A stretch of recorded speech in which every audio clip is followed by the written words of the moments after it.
할렐루야. 2021년 8월 24일 화요일 아침 기도회를 시작하겠습니다. 오늘도 이 귀한 하루를 주님의 은혜와 사랑의 말씀을 묵상하고 또 기도함으로 복된 하루를 시작하는 우리 성도님들 되시기 바랍니다. 오늘 말씀은 시편 68편 1절부터 18절까지의 말씀입니다. 하나님이 일어나시니 원수들은 흩어지며 주를 미워하는 자들은 주 앞에서 도망하리이다. 연기가 불려가듯이 그들을 몰아내소서. 불 앞에서 미리 녹음같이 악인이 하나님 앞에서 망하게 하소서. 의인은 기뻐하여 하나님 앞에서 뛰놀며 기뻐하고 즐거워할지어다. 하나님께 노래하며 그의 이름을 찬양하라. 하늘을 타고 광야에 행하시던 일을 위하여 대로를 수축하라. 그의 이름은 여호와이시니 그의 앞에서 뛰놀지어다. 그의 거룩한 처소에 계신 하나님은 고아의 아버지시며 과부의 재판장이시라. 하나님이 고독한 자들은 가족과 함께 살게 하시며 갇힌 자들은 이끌어내사 형통하게 하시느니라. 오직 거역하는 자들의 거처는 메마른 땅이로다. 하나님이여 주의 백성 앞에서 앞서 나가사 광야에서 행진하셨을 때의 셀라. 땅이 진동하며 하늘이 하나님 앞에서 떨어지며 저 시내 산도 하나님 곧 이스라엘의 하나님 앞에서 진동하였나이다. 하나님이여 주께서 흡족한 비를 보내사 주의 기업이 곤핍할 때에 주께서 그것을 견고하게 하셨고 주의 회중을 그 가운데 살게 하셨나이다. 하나님이여 주께서 가난한 자를 위하여 주의 은택을 준비하셨나이다. 주께서 말씀을 주시니 소식을 공포하는 여자들은 큰 무리라. 여러 군대의 왕들이 도망하니 집에 있던 여자들도 탈취물을 나누도다. 너희가 양우리에 누울 때에는 그 날개를 은으로 입히고 그 깃을 황금으로 입힌 비둘기 같도다. 전능하신 이가 왕들을 그 중에서 흩으실 때에는 살몬의 눈이 날림 같도다. 바산의 산은 하나님의 산이며 바산의 산은 높은 산이로다. 너희 높은 산들아 어찌하여 하나님이 계시려 하는 산을 시기하여 보느냐. 진실로 여호와께서 이 산에 영원히 계시리로다. 하나님의 병거는 천천히요 만만이라. 주께서 그 중에 계심이 신의 산 성소에 계심 같도다. 주께서 높은 곳으로 오르시며 사로잡은 자들을 취하시고 선물들을 사람들에게서 받으시며 반역자들로부터도 받으시니 여호와 하나님이 그들과 함께 계시기 때문이로다. 아멘. 오늘 시편 68편은 이스라엘 백성들에게 승리를 주신 하나님의 권능과 은혜에 대해서 감사와 찬양을 드리는 찬양시입니다. 이 시편이 어떤 상황에서 쓰여졌는지 정확하게 우리가 알 수는 없지만 한 구절 한 구절을 살펴볼 때 드러나는 하나님의 성품과 하나님의 성품이 드러나요. 역사가 나타나는 말씀인데요. 1절을 먼저 보겠습니다. 하나님이 일어나시니 원수들은 흩어지며 주를 미워하는 자들은 주 앞에서 도망하리이다. 하나님이 일어나시니 자리에서 일어나시니 원수들이 흩어지고 주를 미워하는 사람이 도망을 갔다고 말을 하는데요. 근데 여기에서 다윗이 이렇게 합니다. 원수들이 나를 미워하는 자들이라고 하지 않고 자세히 보시면은 주를 미워하는 자들이라고 해요. 결국 다윗이 지금 싸우는 싸움이 자신의 욕심을 위한 싸움이 아니라 내가 하나님의 편에 서서 싸우는 싸움이다.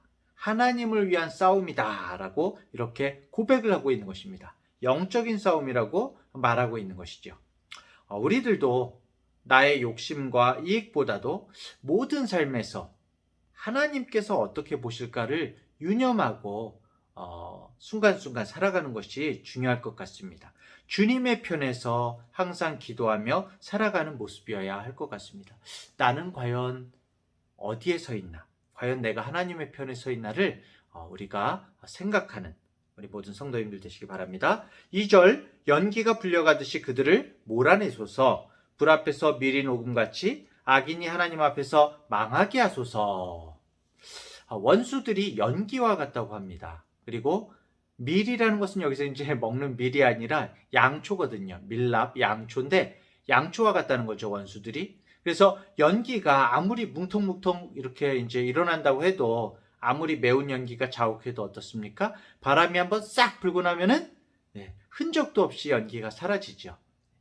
또 불이 활활 타오르고 있을 때에 그 양초 덩어리, 밀랍 덩어리를 넣으면 어떻게 됩니까? 양초가 아무리 커도 순식간에 물처럼 다 녹아버리죠. 하나님을 미워하는 사람이 이렇게 순식간에 주님 앞에서 사라져버린다라고 이렇게 말씀하고 있는 것입니다. 3절, 의인은 기뻐하여 하나님 앞에서 뛰놀며 기뻐하고 즐거워할지어다. 하나님께 노래하며 그의 이름을 찬양하라. 하늘을 타고 광야에 행하시던 일을 위하여 대로를 수축하라. 그의 이름은 여호와이시니 그의 앞에서 뛰놀지어다. 하나님 앞에서 온전한 의인은 하나님을 기뻐하는 사람인 것 같아요. 하나님을 기뻐하며 정말 하나님의 기쁨이 되는 사람이 바로 의인인 것이죠. 여기서 하나님 앞에서라는 뜻이, 이 말이 원어적으로는 하나님의 얼굴을 보면서라는 그런 뜻입니다. 그래서 이 의인은 하나님의 얼굴을 보면서 내가 당장의 삶에 정말 어려움과 고난이 있을지라도 하나님의 얼굴 앞에 있기 때문에 기뻐서 뛰어노는 사람이다 라고 말할 수가 있는 것이죠. 여러분은 어떠십니까? 하나님으로 인하여서 기쁨이 있으십니까? 정말 만약에 우리가 그렇지 못하다면 그 기쁨을 구해야 될 것 같습니다. 하나님, 내가 어떤 일들이 있을지라도, 세상에서 어떤 환난과 어려움이 있을지라도 하나님으로 인한 기쁨이 있기를 원합니다. 그런 고백이 있기를 원합니다. 자, 5절도 볼까요? 그의 거룩한 처소에 계신 하나님은 고아의 아버지시며 과부의 재판장이시라. 당시에 고아와 과부는 나그네와 더불어서 사회적으로 가장 약한 사람들이었습니다. 고아에게 가장 필요한 사람이 누구일까요, 여러분? 당연히 부모죠. 예. 그런데 하나님께서 고아의 아버지라고 말씀하세요. 또 당시는 가부장 사회라서 남편이 아내의 보호자였습니다. 하지만 과부는 남편이 없으니까 자신을 보호해줄 남편이 없었기 때문에 어떻습니까? 하나님께서 크고 작은 일에 판결자가 되시고 변호해 주시겠다. 억울함을 해결해 주시겠다라고 말씀하고 있는 것입니다. 6절, 하나님이 고독한 자들은 가족과 함께 살게 하시며 갇힌 자들은 이끌어내사 형통하게 하시느니라. 오직 거역하는 자들의 거처는 메마른 땅이로다. 고독한 사람, 외로운 사람에게 가장 최고의 처방전이 무엇일까요? 바로 가족과 함께 사는 것이죠. 가족과 함께 살게 하시는 주님. 또 하나님은 갇힌 사람들은 이스라엘 자손들을 애굽에서 탈출시켰듯이, 꺼내주셨듯이 해방하게 해주시는 분이십니다. 현대의 고독과 외로움의 문제, 그리고 여러 중독의 문제들이 굉장히 크죠. 그 고독과 외로움, 좋지 못한 모든 것에 갇혀있고 매여있는 사람이 풀려날 수 있는 방법은 바로 오직 하나님께 나아가는 것입니다. 인간의 의지로서는 할 수가 없어요. 인간의 생각으로는 할 수가 없습니다. 하나님께 나아가야 됩니다. 반대로 생각하면은 하나님을 거부하고 하나님을 생각지 못하는 삶은 의미 있는 삶, 가치 있는 삶, 풍성한 삶하고는 완전히 거리가 있는 그런 멀어지는 삶이라는 것이죠. 참 저는 이 말씀이, 이 부분이 참 아침에 마음에 와닿습니다. 우리는 정말, 우리 하나님은 크시고 정말 초월적인 분이신데 그 전능하신 하나님께서 우리의 한 사람 한 사람의 보잘것없는 삶에 개입하시고 정말 이 자잘한 부분에 개입하시고 신경 쓰시고 만져주시는 분임을 생각하게 됩니다. 하나님은 정말 우리를 돌봐주시는 분이시다. 자, 7절부터 18절은 뒤쪽은 과거에 특히 광야를 지나던 이스라엘 자손들에게 베푸셨던 은혜를 기억하면서 주님을 찬송하고 있는데요. 7절, 7절, 8절, 9절, 10절 같이 보겠습니다. 하나님이여 주의 백성 앞에서 앞서 나가사 광야에서 행진하셨을 때에 땅이 진동하며 하늘이 하나님 앞에서 떨어지며 저 신의 산도 하나님 곧 이스라엘의 하나님 앞에서 진동하였나이다. 하나님이여 주께서 흡족한 비를 보내사 주의 기업이 곰핍할 때에 주께서 그것을 견고하게 하셨고 주의 회중을 그 가운데 살게 하셨나이다. 하나님이여 주께서 가난한 자를 위하여 주의 은택을 준비하셨나이다. 하나님께서 이스라엘 자손들을 인도하시면서 그들만 내보내시거나 그들을 앞서가게 하신 것이 아니라 오늘 말씀 보면 하나님께서 앞서가셨다고 말씀하십니다. 여기서도 주님의 성품이 드러나는 것 같아요. 민수기에서도 보면은 하나님께서 이스라엘 자손들보다 먼저 가시며 장막 칠 곳을 앞서 가셔서 찾아주시고 또 밤에는 불로 낮에는 구름 기둥으로 인도하셨다고 말씀하고 있습니다. 또 이스라엘 자손들에게 늦은 비와 이른 비를 때를 맞춰서 내려주셔서 주님의 은혜를 보여주셨다, 그렇게 말씀하죠. 그래서 오늘 여호 말씀에서도 주께서 흡족한 비를 보내셨다라고 말씀하고 있는 것이죠. 우리의 신앙 고백도 동일하겠죠.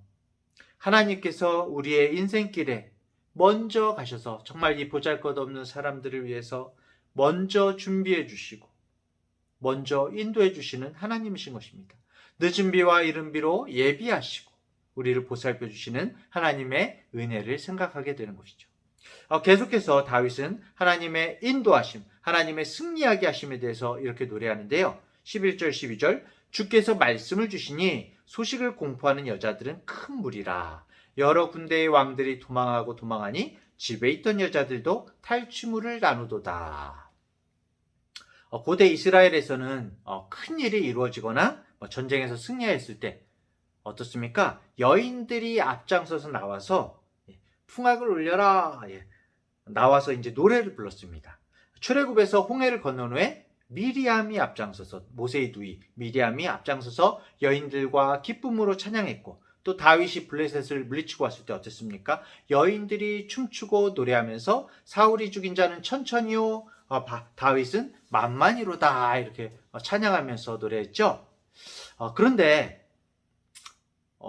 얼마나 하나님께서 크게 승리하게 하시는지 군인들뿐만이 아니라 전쟁에 참여하지 않았던 여인들조차도, 또 이렇게 앞서 나왔던, 이렇게 앞에서 노래하는 여인들조차도 그 전리품을 가질 수 있을 정도로 은혜가 넘쳐난다라는 그런 표현을 오늘 말하고 있습니다.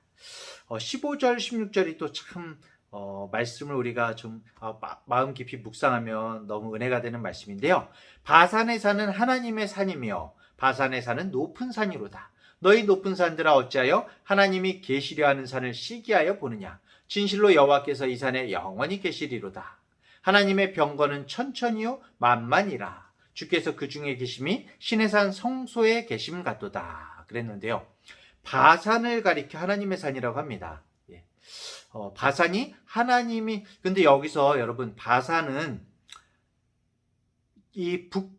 바산이 요단강 동편에 있는 산맥들을 가리키거든요. 거기를 이제 바산이라고 그러는데, 여기서 이 바산은 하나님의 산이라고 표현했지만 하나님이 거하시는 거룩한 산이 아니라 규모적으로 하나님이 지으신 크고 높은 산들, 정말 어마어마한 산들을 가리키는 것입니다. 하나님의 산이라고 그러죠. 그런데 이 바산 중에서 제일 높은 산이 이제 헐몬산, 저 북쪽에 있는 헤르몬산이라고도 하죠.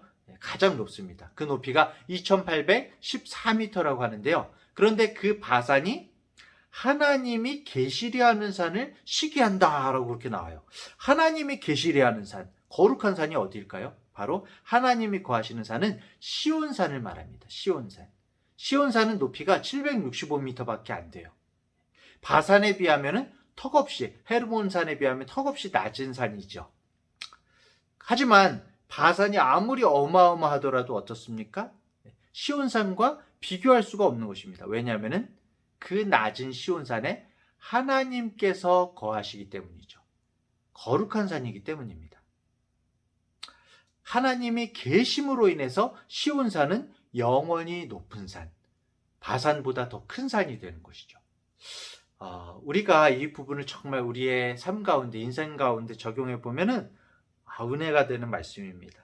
인생이 우리가 아무리 낮아 보여도, 우리 보잘것없는 인생이라도, 또 다른 사람의 인생이 정말 바산처럼 아무리 높아 보여도 하나님께서 함께 하시면, 우리에게 하나님께서 함께 하시면은 결코 낮지 않은 인생, 같이 정말 우리가 하나님이 계심으로 같이 있는 인생이 되는 것입니다. 반면에 하나님이 없으면 어떻습니까? 아무리 높아 보여도, 바산처럼 높아 보여도 그 인생은 결코 높은 인생이 아닌 것이죠. 아무리 그 인생이 그럴듯해 보여도 의미 없는 허망한 인생이 될 수밖에 없는 것이라는 거죠. 우리가 어떤 인생을 살아가든지 하나님을 의식하고 하나님께 우리의 시선을 고정하면 우리의 보잘것없는 인생이 하나님으로 인해서 의미 있고 존귀하고 아름다운 인생이 된다는 것입니다. 사랑하는 중앙대학교의 성도 여러분, 오늘 시편 68편은 전반적인 하나님의 성품을 다루고 있습니다. 이 시편 말씀을 통해서 하나님께서 우리에게 말씀하시는 것이 무엇일까요? 바로 하나님의 성품에 참여하라는 것입니다. 오늘날 교회는 세상에서 많은 것을 가졌지만, 바산처럼 많은 것을 가졌지만 오히려 참된 복음의 능력을 잃어가는 그런 역설적인 모습을 보이고 있습니다. 교회가 세상의 답이 아니라 짐이 될 때가 참 많이 있습니다. 이것은 정말 강함과 성공, 능력과 누림에 우리가 마음을 빼앗겨서 참된 섬김과 봉사, 겸손의 마음을 잃어버리고 오히려 세상과 다름없이 정말 세상을 쫓아가는, 세상에 관심을 갖는 그런 모습이 교회 안에 가득하기 때문입니다. 오늘 말씀을 통해서 우리는 하나님의 관심이 어디에 있는지, 누구를 향해 있는지를 생각해 보아야 할 것입니다. 그리고 예수 그리스도를 뒤따른다고 하는 우리의 관심이, 우리 자신의 관심이 정말 어디를 향하고 있는지 다시 한번 생각해 보는 이 아침이기를 소원합니다. 이 땅의 교회인 우리가, 아니 내가 정말 내 삶의 현장에서 관심의 시선을 주님이 두시는 곳에 나의 시선도 있는가? 우리가 정말 세상을 향해 교회는 세상의 답이라고 당당히 말할 수 있으려면 우리의 시선이 주님과 같은 곳을 바라봐야 할 것입니다. 아무리 사소한 것일지라도 하나님의 성품에 참여하여서 주님의 기뻐하심에 참여하고 주님을 닮아서 진정한 크리스찬으로 믿음의 선한 싸움을 싸우는, 세상을 이기는 중앙대학교의 우리 성도님들 되시기를 간절히 축복합니다. 기도하겠습니다. 하나님 아버지, 오늘 우리에게 주신 시편 68편 말씀을 통해서 일깨워 주심에 감사를 드립니다. 언제나 우리의 삶을 지켜보시며 붙들어 주셔서 감사를 드립니다. 우리가 평생 동안 하나님을 기뻐하며 살게 하시고 하나님의 기쁨이 되는 삶을 살아가게 하여 주시옵소서. 또한 오늘 말씀처럼 하나님께서 고아의 아버지가 되어주시고 과부의 재판장이 되어주심을 감사합니다. 우리가 아무리 고독하고 아무리 외로워도 하나님으로 인해서 만족할 수 있고, 또 아무리 억울한 일을 겪게 된다고 할지라도 하나님으로 인해서 소망을 가질 수 있게 하여 주셔서 감사합니다. 때때로 우리의 삶이 바산과 같이 높지 않아도 실망하지 않게 하시고, 시온산과 같이 정말 언덕처럼 여겨질지라도 하나님의 함께 하심으로 힘과 아름다움과 소망을 품게 하시니 주님 감사를 드립니다. 오늘도 주님께서 두신 삶의 자리에서 하나님께 우리의 시선을 고정하고 하나님과 바른 관계를 맺는 자녀로, 하나님의 복의 통로로, 하나님의 은혜를 보여주는 샘플로 살아갈 수 있도록 주여 우리를 붙들어 주시옵소서. 감사드리며 예수님의 이름으로 기도합니다. 아멘.